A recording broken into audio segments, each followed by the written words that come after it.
Kembali di Jazz Alvin dan sekarang sudah sama UJ. Sekarang ini ada dua ustadz di sini, sahabat-sahabat Jazz Alvin. UJ sama Ustadz Yusuf Mansur ini dikenal dikenal banyak orang dengan kedekatan dengan kalangan selebritis. Kalau misalnya seorang artis sedang kena masalah, kemudian artis itu mungkin dekat dengan Anda berdua, kemudian datang ke Anda, menceritakan ataupun apalah misalnya ya, menjadi berita, dan kemudian Anda yang ikut diburu, rasanya gimana? Belum pernah sih. Masa sih? Gue pernah lihat berapa kali.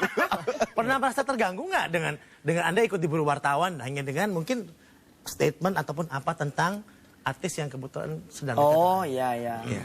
Kalau dibilang mengganggu ya memang hidup harus seperti itu.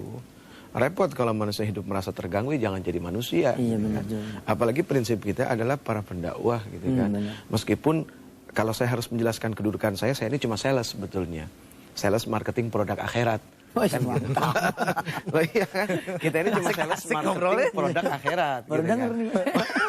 Makanya sales mah nggak boleh diam di tempat, harus keluar karena sales. Dan harus rapi, harus wangi. Sales panci aja pakai dasi kan gitu. Iya benar. Iya, karena kita apalagi yang sales dunia akhirat. Jadi kita sifatnya hanya kita ini mau balik, hanya menyampaikan ini love produk sholat, ini love produk zakat, ini love produk sodako. Selebihnya kalau kepengen tahu, ya datang ke majelis taklim, belajar dengan mereka yang membuka kitab. Subhanallah. Itu kepada mereka. Jadi mereka itu tingkatannya di atas kita. Seharusnya mereka itulah yang dieluk-elukan, yang disambut, yang dibuat luar biasa. Bukan kita, kita cuma tukang obat. Di bulan suci Ramadan ini ya, sepadat apa sih jadwal dari ceramah untuk UJ dan untuk Ustadz Mansur sendiri? Seperti yang Tadi saya bilang sebetulnya karena lagi gilirannya gitu kan. Karena lagi gilirannya ya bukan cuma Ramadan aja yang rame gitu kan. Sebelum-sebelumnya hari-harinya gitu kan. Tapi memang ini satu kesempatan yang Allah berikan gitu loh. Kalau dulu bikin maksiat ditelepon jam 1 malam, kita ready, jalan siap kemana aja. Siapa yang telepon, kita datang. Ini saatnya kita balas dendam. Betul Ustaz, betul Ustaz. Kan gitu. Sekarang balas dendam nih. Gak ada kata capek. Maaf, manusiawi ya, istri ngeluh, anak-anak ngeluh. Tapi saya kasih tahu sama mereka bahwa sempat ada yang ngeluh ya? Manusiawi, sangat manusiawi sekali. Saya anggap bahwa itu sesuatu yang sangat manusiawi. Karena kan sibuk sekali. Iya, hidup kita habis untuk mendakwai orang, bukan mendakwahi diri sendiri. Sibuk kayak 4 anaknya. Maksud saya itu, tapi sama kelihatannya ya. Kalau nggak salah nih, masing-masing istri punya kesamaan juga ya. Yang saling balap-balapan. Saya nyusul beliau. Itu berapa sekarang? 4 juga kan? Saya nyusul beliau. Tapi dia duluan. Jadi saling susul. Tapi keluarga yang paling dekat nih tadi sempat ngeluh ya memang ya?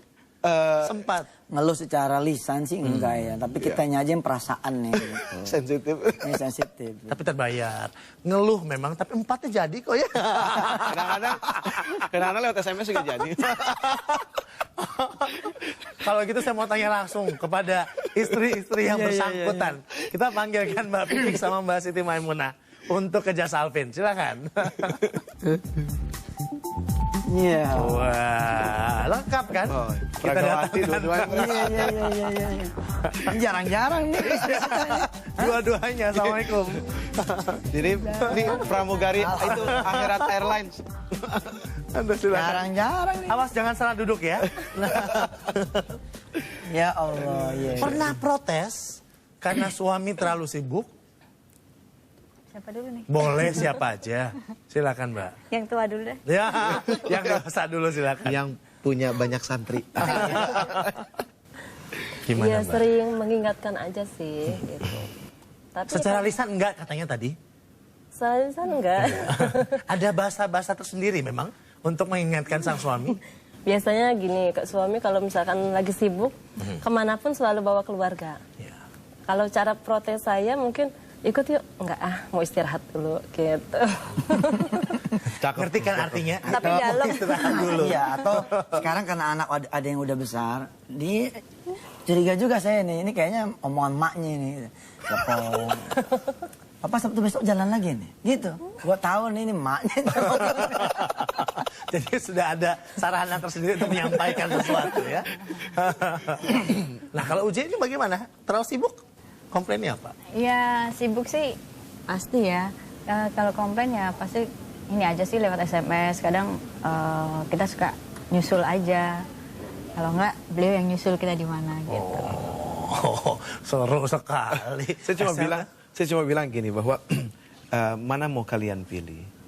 Sering sama-sama di dunia tapi nanti di akhirat berpisah, Subhanallah. atau kita pisah dulu di dunia tapi nanti di akhirat sama-sama. Masya Allah. Akhirnya pilihannya seperti itu. Kalau gitu mentok dia sekali pilihannya. Dia mentok kagak Tapi bisa ngomong. istri saya ngajuin satu syarat tambahan. Apa syaratnya? Ya, jangan sampai pisah dulu sama kita di dunia sebentar, tapi sama yang perempuan lain dekat lagi. Ini. Terbukti belum ya? Enggak, semua Enggak, dia sekali ngasih, ya. ngasih syarat kok.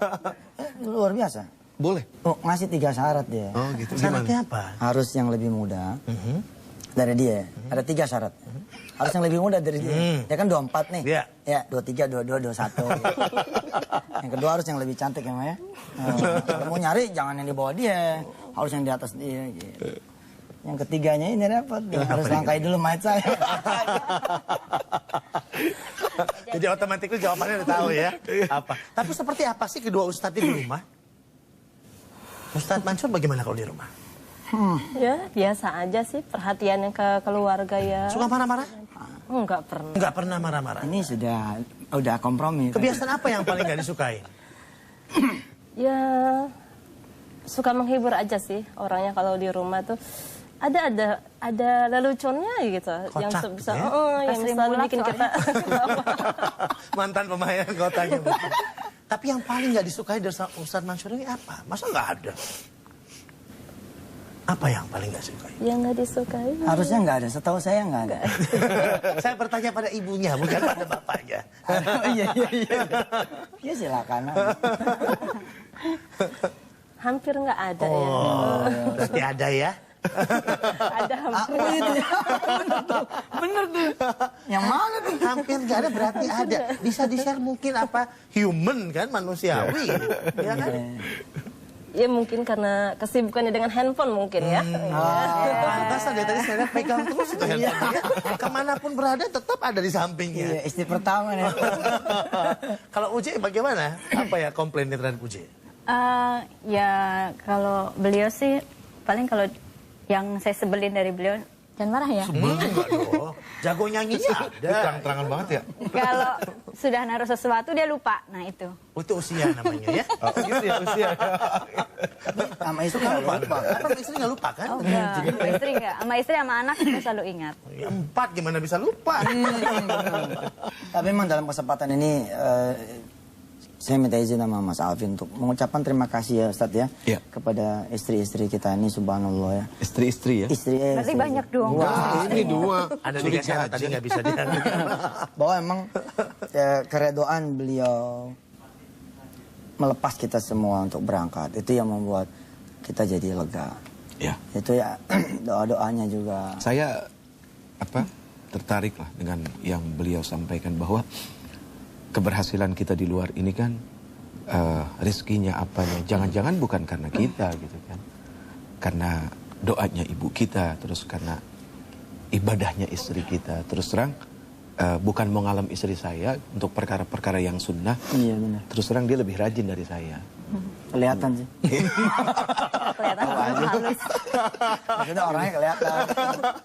Oke, terima kasih banyak Ustaz sudah hadir di sini di acara Just Alvin, dan ini akhir dari perjumpaan kita di Just Alvin, dan mudah-mudahan saja apa yang kami sajikan di hari di bulan suci Ramadan ini dan mendatangkan sahabat-sahabat Just Alvin yang baru saja ada di sini bisa bermanfaat buat kita semua. Insya Allah, amin. Dan kita tutup Just Alvin. Selamat malam dan sampai jumpa. Thank you.